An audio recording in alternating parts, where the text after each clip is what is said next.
Oh, here we go. Here we go. You guys had me at better body.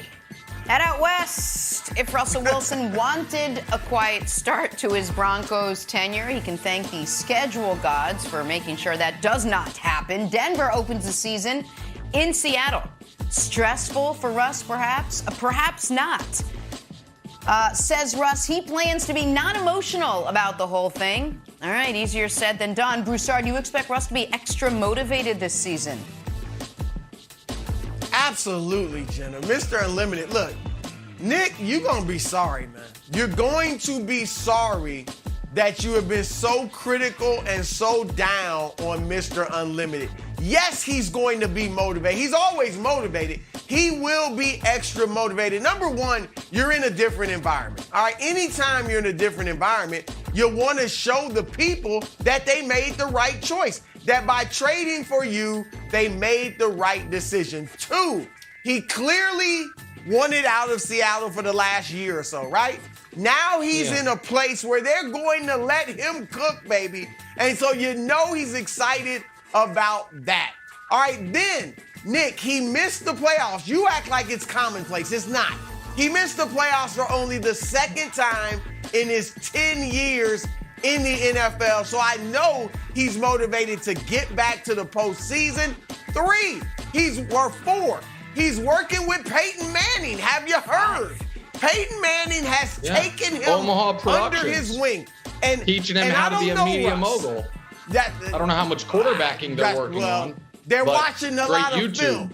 Trust me. Yeah. They are watching film of themselves on film. And look into this camera. Film of throwing that rock, baby. Throwing that rock. Sorry. All right. And so he is. And one thing I know about Russ, I don't know him, but from talking to some people that do know him, they say he's a sponge. He wants to learn.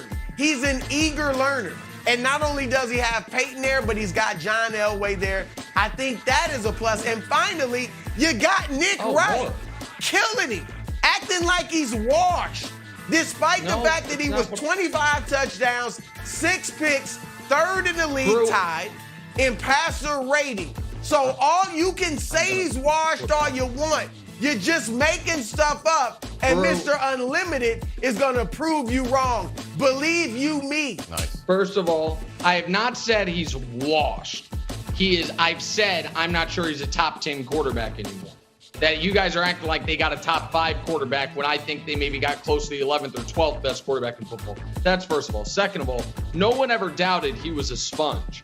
Ever since he and Sierra have gotten together, his performative art skills, we see it regularly. He's doing different camera angles. He's putting filters on videos. His social media Q score has gone through the roof. Like, no. He does surround himself with smart people on the things he's focused on and excels in those areas. Here would be my question, and it's not fair to put you two on the spot right now. So just come back to me in an hour with an answer to this, okay? Because I didn't act like it's commonplace for Russell Wilson to miss the playoffs. I acted like it's commonplace for us to finish the playoffs and look around and say, was there a good Russell Wilson game involved the last 4 weeks of the season?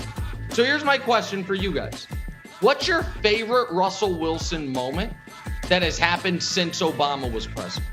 Tell me, your favorite Russell Wilson playoff moment that has happened 2016 or beyond. It's a long time. It's a long time, and I think you're going to come down to it's either when they beat the Lions or when they beat the Eagles 17-9, and I think a McCown was playing. But maybe the end. I'm calling it the sea captain now, Broussard. You look around, whoa, where are we? Oh, there's land over there. 5 points, 14 rebounds, 4 blocks for Horford. And finally, the weird Cubs-Reds. If it's a Reds highlights, you know it's either a blooper or just a ball in the stands. This one's the latter. Ball in the stands lands in this guy's beer. So he gives it to this. Maybe perhaps it's the other guy's beer. Hey, I got a ball there. Then he's got to chug it. Like, this is a little challenging. So we got a little physics problem there. It's like, I don't even think you got all the liquid down there. You got a baseball in your What a sporting event. That's it. Cubs win 7-4, and that's a weird and wonderful from the national pastime. just act like teenagers. It's No huddle. Somebody should study it. Time to run it. The fascination with getting the foul ball. Start New England, where Wilds is a very happy man this morning. That'll happen when Patriots wide receiver Kendrick Bourne says Mac Jones is in the best shape of his life. As Wilds said in our morning meeting when asked if he liked the topic, "Oh, I love any topic about the baby goat." Wilds, what would be considered a successful season for Mac? GOAT-like improvement, Jenna, and that's the trajectory we're on. What we learned yesterday was not only that Mac Jones is now a receiver, but that he's improved his body, his arm, and his mind. First of all, his body. I said, oh, he lost that beautiful tummy of his. Little, what I call baby fat, or maybe even little baby goat fat, out there eating tin cans when he was at Alabama, but now he's just on the more of a TB12-esque. I can't, the audio.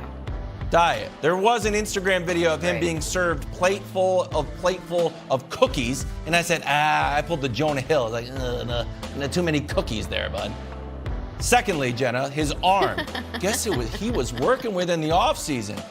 Tom House! Tom House is back. Do I know, would I recognize Tom House if he walked into this very studio? No. Do I like when I hear Tom House's voice or his name mentioned? Yes, I do. Tom House has worked with Tom Brady, so of course, now Mac Jones' arm is going to be better. And finally, it's his mind. Oh, we've got another year of experience under his belt. And here's my question for you, Nick. Why can't Mac Jones get the same narrative that we afford to every other QB? If you look at preseason predictions for all the other second-year QBs, you hear the same thing.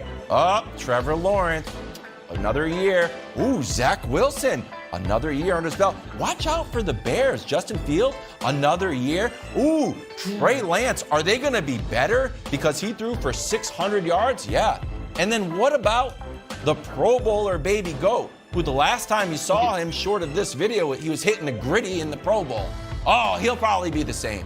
Even though the Celtics were 10-7, he'll probably regress. It makes zero sense. Okay. His body's better. His arm is better. His mind is better. You meant he's the eating less Patriots, cookies. not the Celtics. He deserves the same treatment that he's going to be better than everybody else. I'm going He's in to. the zone, I'm Nick. actually. Let him go. Let him go. I'm actually going He's in to the zone. take this seriously, even though this segment included goat noises, a stuffed animal, and Wilds calling a 7th Pro Bowl alternate a Pro Bowl.